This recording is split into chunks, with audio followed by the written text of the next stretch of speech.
Assalamu alaikum, lovely listeners. Welcome back to the Not So Ideal Muslimah. I'm Smina Bibi, your companion on this journey of spiritual growth and self-discovery. Today's topic is a special one, and it's focusing on finding balance and spiritual harmony within our marriages, whilst ensuring that Allah remains the center of our lives.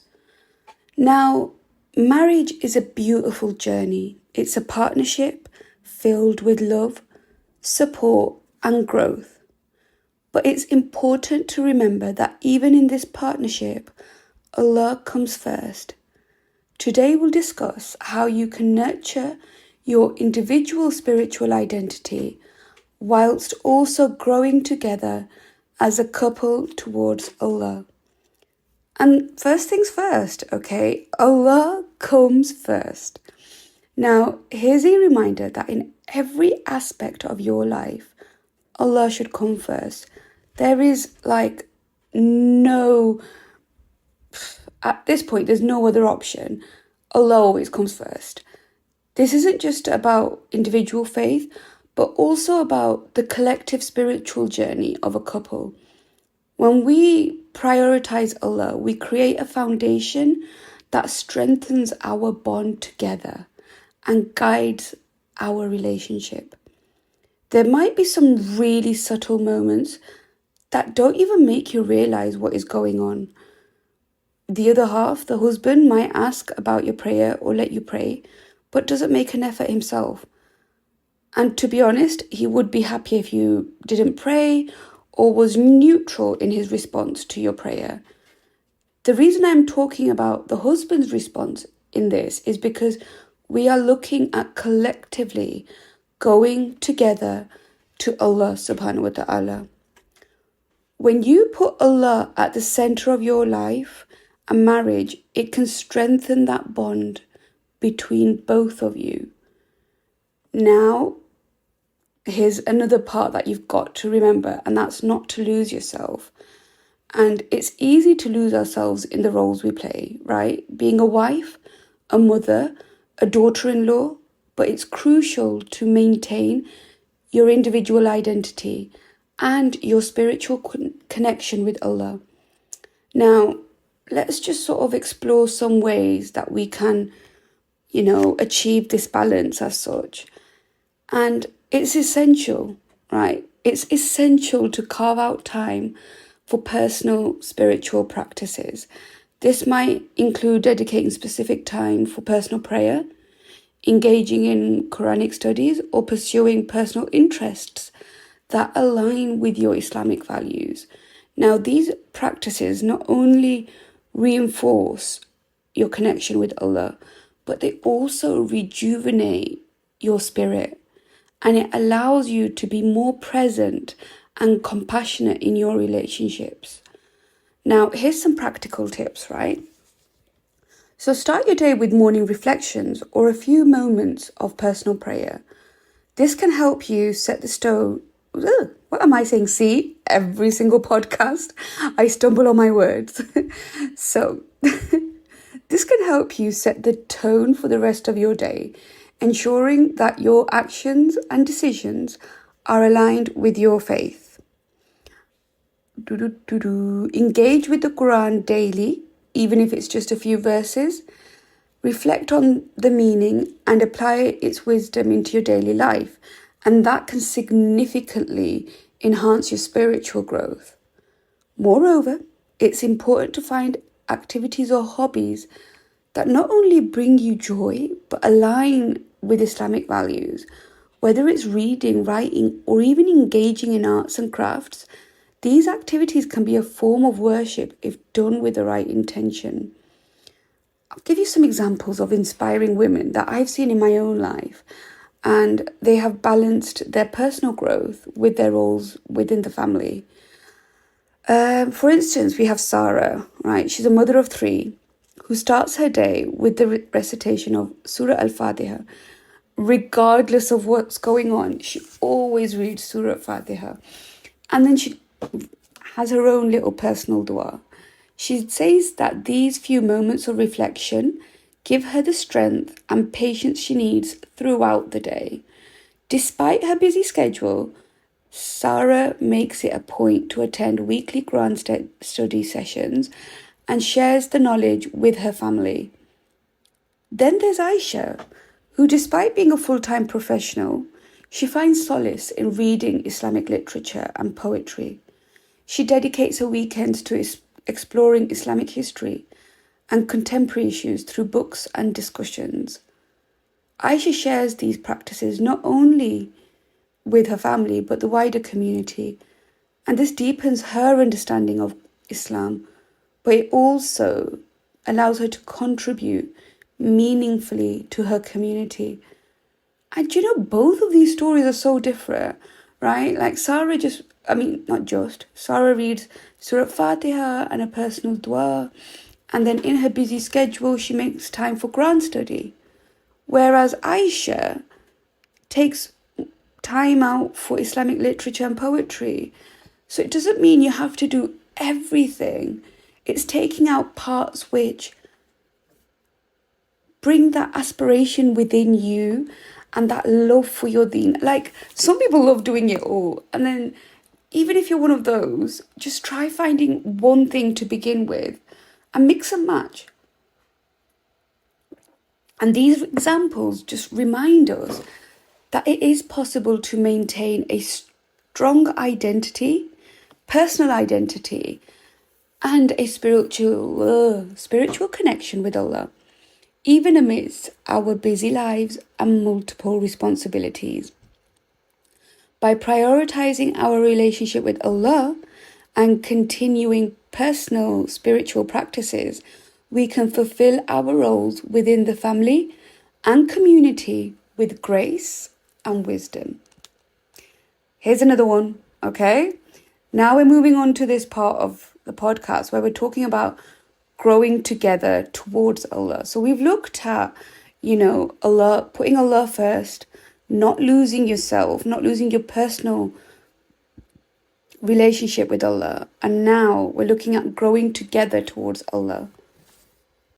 Now, while maintaining your individual connection with Allah is vital, so is the journey you take together as a couple. Marriage is a partnership, and part of that partnership involves helping each other grow closer to Allah. Now, let's discuss how we can cultivate a shared spiritual path, which not only strengthens your relationship with Allah, but it also deepens the bond between you and your spouse. So there's many practical ways couples can grow together spiritually. One of the most effective ways is by attending Islamic lectures or classes together. These can be held at your local masjid or even online, or even just watch like a YouTube video together, right? And by learning together, you and your spouse can discuss the lessons and reflect on how to implement them in your lives. Another way to enhance your spiritual connection is by praying together.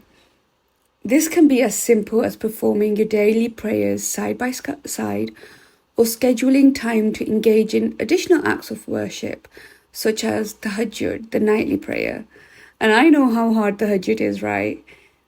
But imagine you wake up with your husband, your partner, your spouse, and you make it into something that's so beautiful, right? And praying together allows you to support each other in your spiritual duties and creates a sense of unity and peace in your home.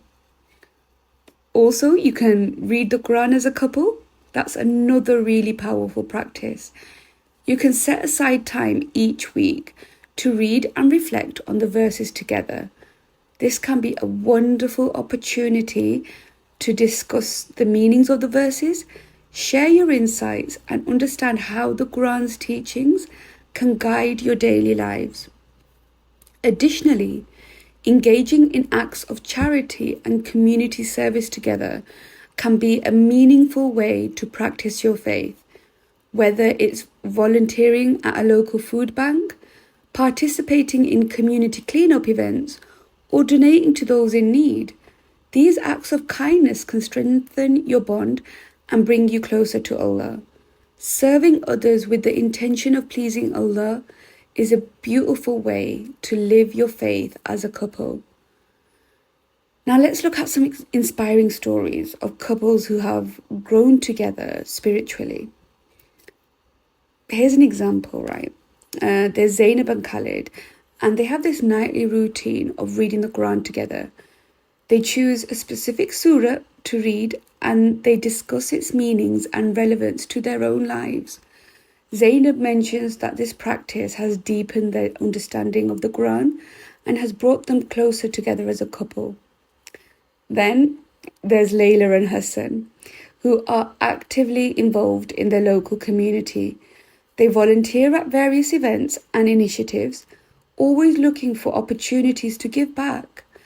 Layla shares that these experiences have strengthened their relationship and have helped them grow in their faith together. Now, these stories are a testament to the power of shared spiritual practices that bring together, things that you do in your day-to-day life as well. And by taking those steps together, you and your spouse can cultivate a deeper understanding and a deeper connection with Allah and with each other too.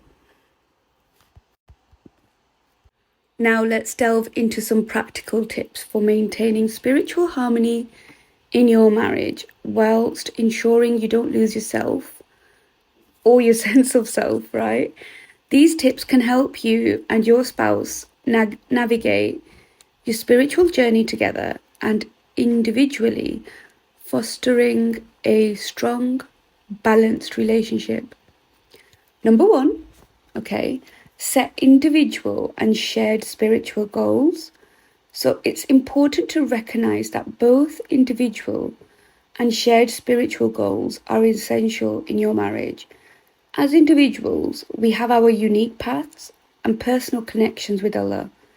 Encourage each other to pursue these personal spiritual goals, whether it's reading a specific Islamic book, memorizing parts of the Quran, or dedicating more time to personal prayer and reflection.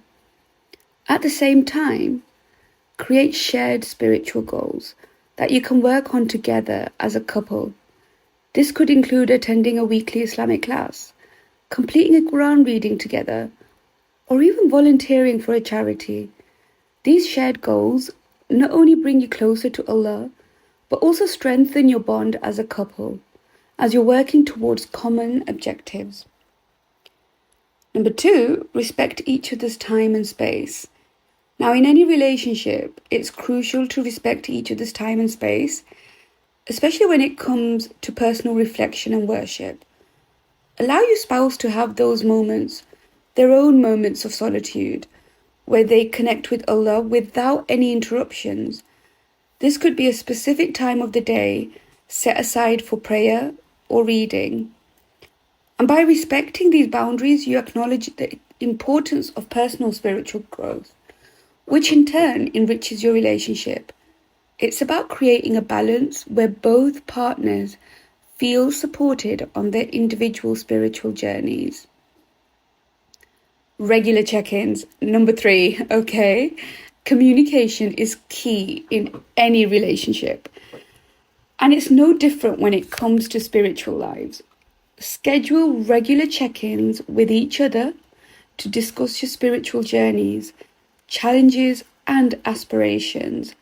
These conversations can be a platform for sharing insights, seeking advice, or simply providing support to one another. Use these moments to reflect on how you're both doing in terms of your spirit. Goodness me, how many blips am I having in this podcast today? Use these, I think I've packed a lot into this podcast, right? So, yeah, right, let's carry on. So we were doing regular check-ins, right?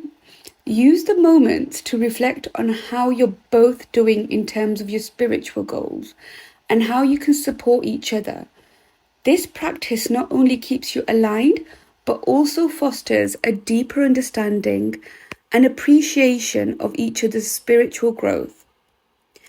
Now celebrate spiritual milestones. Acknowledge and celebrate each other's spiritual milestones, whether it's completing a Quran reading, achieving a personal spiritual goal, or even simple yet any meaningful act of kindness. Take the time to celebrate these milestones together. And it's something you should both do for each other, not just one does it for the other, right?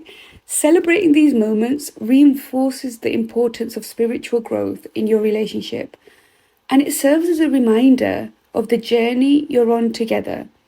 It's a beautiful way to express gratitude and appreciation for each other's efforts in growing closer to Allah. Phew, that was a long one, wasn't it? And as we wrap up this episode, remember that your marriage is a partnership on the journey towards Allah. And by prioritizing Allah, nurturing your spiritual identity, and then growing together with it, you create a harmonious and fulfilling relationship. Jazakallah for joining me on the Not So Ideal Muslimah. May your marriage be a source of strength, peace, and spiritual fulfillment. Until next time, my friend, may Allah's blessings be upon you and your loved ones. Assalamu alaikum.